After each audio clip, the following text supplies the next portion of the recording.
जितेन्द्रियः युक्त इत्युच्यते योगी समलोष्टाश्मकाञ्चनः सुहृन्मित्रार्युदासीन मध्यस्थद्वेषबन्धुषु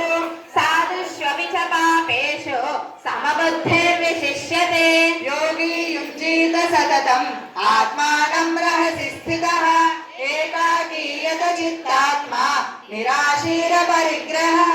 शुचौ देशे प्रतिष्ठाप्य स्थिरमासनमात्मनः नात्युत्थितं नापि नीचं चैलाजिनकुशोत्तरम् तत्रैकाग्रं मनः कृत्वा गतचित्तेन्द्रियक्रियः